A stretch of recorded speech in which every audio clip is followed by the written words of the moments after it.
तो देखिए dear students, प्रश्न नंबर 3 में हमसे क्या कहा गया है, अनुपातों a1 बटे a2, b1 बटे b2 और c1 बटे c2 की तुलना कर ज्ञात कीजिए कि निम्न रैखिक समीकरणों के युग्म संगत है या असंगत। तो देखिए इस प्रश्न में हमें कुल 5 भाग दिए गए हैं, हमें इन सभी में रैखिक समीकरणों के युग्म संगत है या असंगत ये पूछा है। तो देखिए हम ये कैसे बताएंगे कि कौन से रैखिक समीकरण युग्म संगत है और कौन सा असंगत है। तो इसके लिए बस आपको एक बात ध्यान रखना है कि जिस भी रैखिक समीकरण युग्म का कम से कम अगर एक हल हो, ठीक है, तो यहां पर सबसे पहले हम लिख लेते हैं कम से कम एक हल। तो जिस भी रैखिक समीकरण युग्म का कम से कम अगर एक हल हो, ज्यादा से ज्यादा कितना भी हो सकता है, लेकिन कम से कम अगर एक हल भी हो तो वो हमारा रैखिक समीकरण युग्म क्या होगा, संगत। ठीक है, और जिस भी रैखिक समीकरण युग्म का अगर एक भी हल ना हो तो यही है, यानी कि कोई हल है ही नहीं, तो वो हमारा रैखिक समीकरण युग्म क्या होगा, असंगत। ठीक है, बस ये दोनों बातें आपको ध्यान रखनी है। अब देखिए इन प्रश्नों को हल करने के लिए हमें सूत्र की जरूरत पड़ेगी, जो हमने प्रश्न नंबर 2 वाले वीडियो में सूत्र को पढ़ा था उसी सूत्र का। तो उसको यहां पर हम सबसे पहले लिख लेते हैं।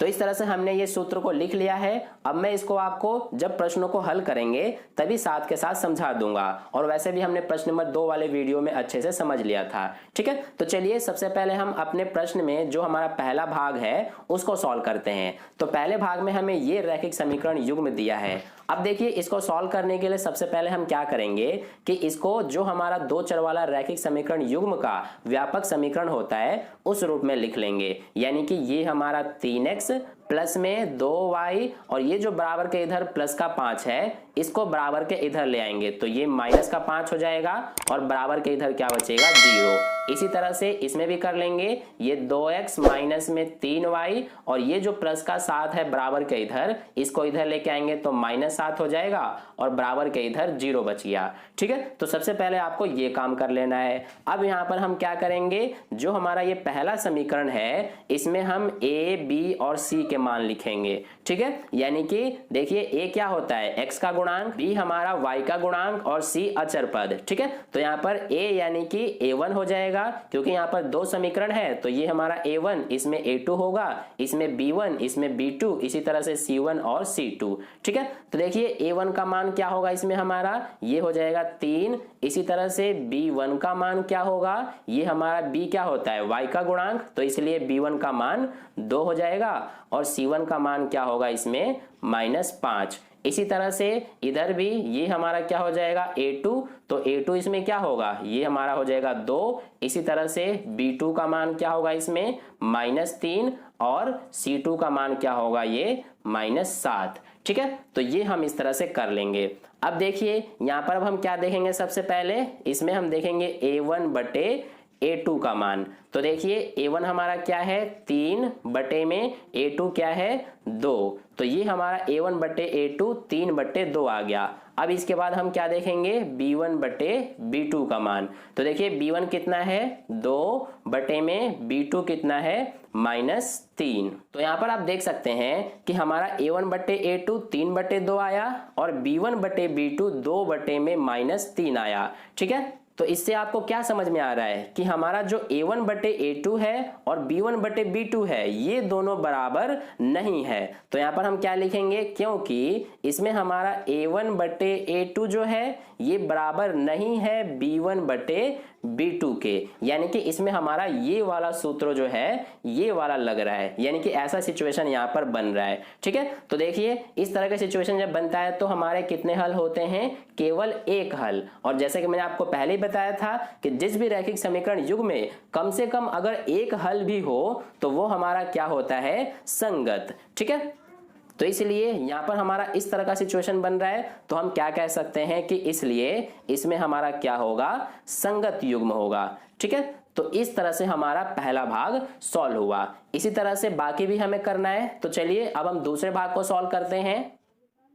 तो देखिए डियर स्टूडेंट्स, दूसरे भाग में हमें ये रैखिक समीकरण युग्म दिया है, तो इसको भी सबसे पहले हम इस तरह से 2x माइनस में 3y और 8 को बराबर के इधर लेके आ जाएंगे तो -8 हो जाएगा और बराबर के इधर 0। इसी तरह से इसको भी कर लेंगे, 4x माइनस में 6y और ये हमारा -9 हो जाएगा बराबर में 0। अब यहाँ पर सबसे पहले हम a1 का मान लिखेंगे तो ये हमारा क्या हो जाएगा, a1 यानी कि x का गुणांक, तो ये 2 हो जाएगा। इसी तरह से b1 का मान -3 और c1 का मान ये हमारा -8, ठीक है। इसी तरह से यहाँ पर भी a2 का मान क्या होगा 4, b2 का मान क्या होगा -6 और c2 का मान -9, ठीक है।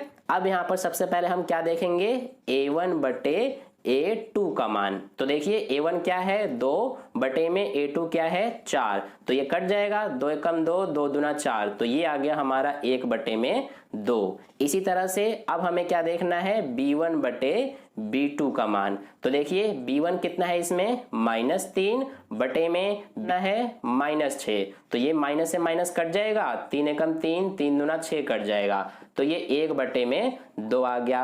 अब यहाँ पर देखिए यहाँ पर हमारा a1 बटे a2 भी 1 बटे 2 और b1 बटे b2 भी 1 बटे 2 आ रहा है, यानी कि दोनों ये हमारे बराबर हैं, यानी कि ये वाला सिचुएशन अब इसमें नहीं बन रहा है, ठीक है। तो इसलिए अब हमें क्या करना पड़ेगा कि c1 बटे c2 का मान भी देखना पड़ेगा, क्योंकि हमें ये पता चल गया कि ये वाला सिचुएशन अब इसमें नहीं हो रहा है, इसलिए अब इसमें ये वाला या फिर ये वाला, इन दोनों में से कोई ना कोई सिचुएशन इसमें बनेगा। तो यहाँ पर अब हमें c1 बटे c2 का मान देखना है। तो देखिए c1 कितना है -8 बटे में c2 कितना है -9, ठीक है। तो यहाँ पर देखिए इसमें हमारा माइनस से माइनस कट जाएगा, तो 8 बटे में 9 बचा। अब देखिए a1 बटे a2 और b1 बटे b2 ये दोनों तो बराबर हैं, लेकिन c1 बटे c2 हमारा इन दोनों के बराबर में नहीं है, यानी कि हम यहाँ पर ये कह सकते हैं कि जो इसमें हमारा a1 बटे a2 है ये बराबर है b1 बटे b2 के, लेकिन ये बराबर नहीं है c1 बटे c2 के, ठीक है। यानी कि इस तरह का सिचुएशन इसमें बन रहा है। अब देखिए इन तीनों में से कौन सा हमारा है, ये वाला है, यानी कि a1 बटे a2 बराबर b1 बटे b2 और ये बराबर नहीं है c1 बटे c2 के। तो इसमें हमारा देखिए कितने हल होते हैं, एक भी हल नहीं, यानी कि कोई हल नहीं होता है। तो मैंने आपको जैसा कि शुरू में ही बताया था कि जब भी किसी रैखिक समीकरण युग्म का अगर एक भी हल ना हो तो वो हमारा क्या होता है, असंगत। इसलिए यहाँ पर हमारा क्या हो जाएगा, इसमें किस तरह का युग्म, असंगत युग्म, ठीक है। तो इस तरह से हमारा दूसरे भाग का सॉल्यूशन हो गया। इसी तरह से अब हम तीसरे भाग को करेंगे। तो देखिए डियर स्टूडेंट्स, तीसरे भाग में हमें ये रैखिक समीकरण युग्म दिया है, तो इसको भी सबसे पहले हम इस तरह से लिख लेंगे, 3 बटे में 2x प्लस में 5 बटे में 3y और ये हमारा इधर आके -7 हो जाएगा, तो इस तरह से ये हो गया। इसी तरह से इसको भी कर लेंगे, 9x माइनस 10y और ये हमारा -14 बराबर 0 हो जाएगा। अब देखिए इसमें हमारा a1 का मान क्या होगा, ये हो जाएगा 3 बटे में 2, b1 का मान क्या होगा, ये हमारा 5 बटे में 3 और c1 का मान -7। इसी तरह से इसको भी करेंगे, इसमें हमारा a2 का मान क्या होगा 9, b2 का मान क्या होगा -10 और c2 का मान -14, ठीक है। अब देखिए यहाँ पर सबसे पहले हमें क्या देखना होता है, a1 बटे a2 का मान। तो a1 कितना है इसमें 3 बटे में 2 बटे में a2 कितना है, ये हमारा है 9। तो अब देखिए यहाँ पर इसको हम कैसे सॉल्व करेंगे, यहाँ पर 9 के बटे में कुछ नहीं है तो 1 मान सकते हैं। अब इसको हमें कैसे सॉल्व करना होता है, ये हम 3 बटे 2 लिख लेंगे ऊपर वाले को, और इसको जब हम ऊपर ले जाएंगे तो गुणा का चिन्ह आ जाएगा और इसको हम इस तरह से पलट के लिख देते हैं। तो ये हमारा क्या हो जाएगा, यहाँ पर ये 3 एकम 3, 3 तिया 9 कट गया, तो ये हमारा 1 बटे में 2 तिया 6 ये बचेगा, ठीक है। अब इसी तरह से हमें यहाँ पर b1 बटे b2 को भी देखना है। तो b1 बटे b2 का मान क्या हो जाएगा, b1 हमारा 5 बटे में 3 है बटे में b2 कितना है -10। अब देखिए इसके नीचे भी कुछ नहीं है तो 1 मानेंगे। अब इसको भी हम वैसे ही सॉल्व कर लेंगे, 5 बटे में 3 और यहाँ पर गुणा का चिन्ह आ जाएगा, ये हम पलट के लिख देंगे, 1 बटे में -10 हो गया। अब ये 5 एकम 5, 5 दूना 10 कट गया, तो क्या बचेगा 1 बटे में 3 का -2 से गुणा करेंगे तो -6 आ जाएगा।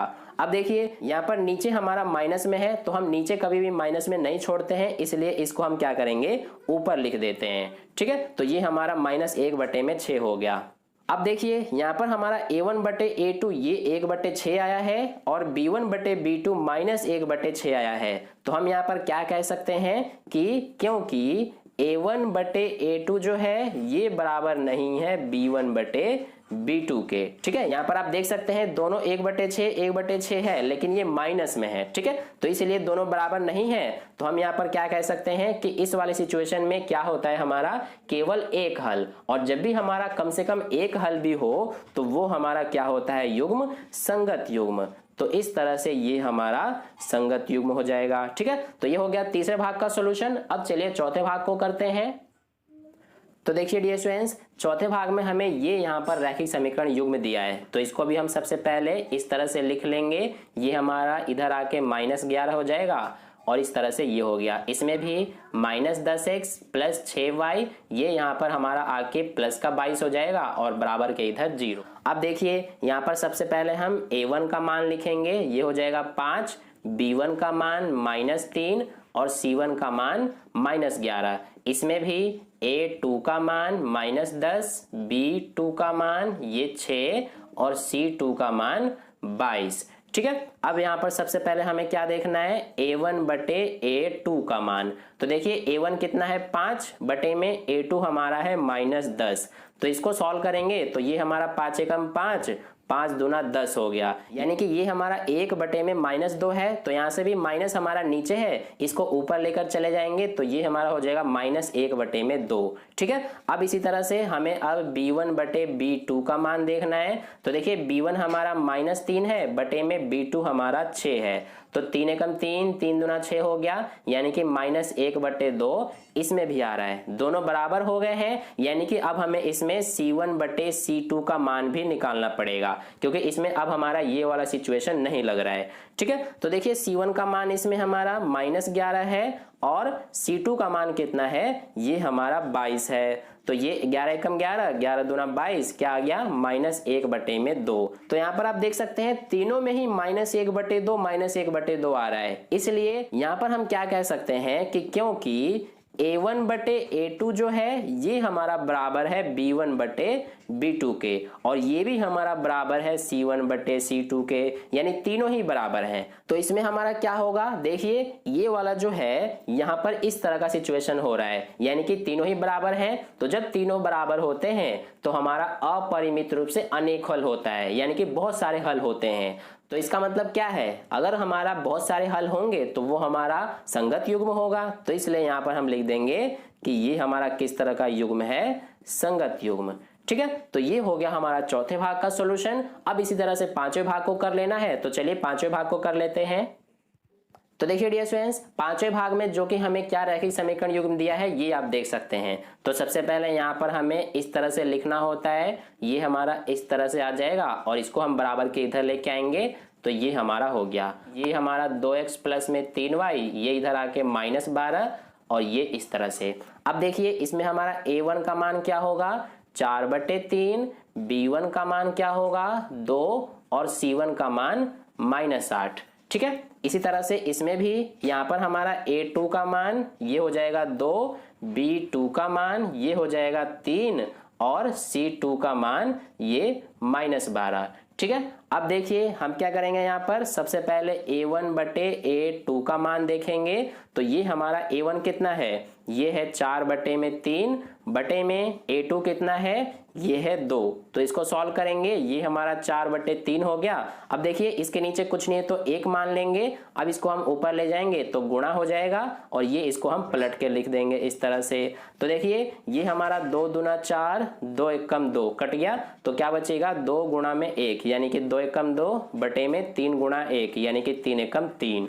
तो ये आ गया 2 बटे 3। इसी तरह से अब हमें देखना है b1 बटे b2 का मान। तो यहाँ पर लिख लेते हैं b1 बटे b2। अब देखिए b1 कितना है, ये है 2 बटे में b2 कितना है 3। तो ये भी हमारा 2 बटे 3 आ गया, यानी कि दोनों ही ये बराबर हैं। तो अब हमें क्या करना होगा, c1 बटे c2 को भी देखना होगा। तो c1 का मान देखिए -8 बटे में c2 का मान देखिए -12। तो ये माइनस से माइनस कट जाएगा, ये हमारा 4 दूना का 8, 4 तिया 12, ये भी हमारा 2 बटे 3 आ रहा है, यानी कि तीनों ही बराबर हैं। तो हम यहाँ पर क्या कह सकते हैं कि क्योंकि a1 बटे a2 बराबर है किसके, b1 बटे b2 के, और ये किसके बराबर है, c1 बटे c2 के। ठीक है, तो तीनों ही बराबर है, यानी कि ये वाला सिचुएशन इसमें लग रहा है। तो इसमें क्या होता है हमारा अपरिमित रूप से अनेक हल, तो इसलिए अपरिमित रूप से अनेक हल होगा, यानी कि ये हमारा संगत युग्म होगा। तो यहाँ पर क्या कह सकते हैं हम कि ये हमारा किस तरह का युग्म है।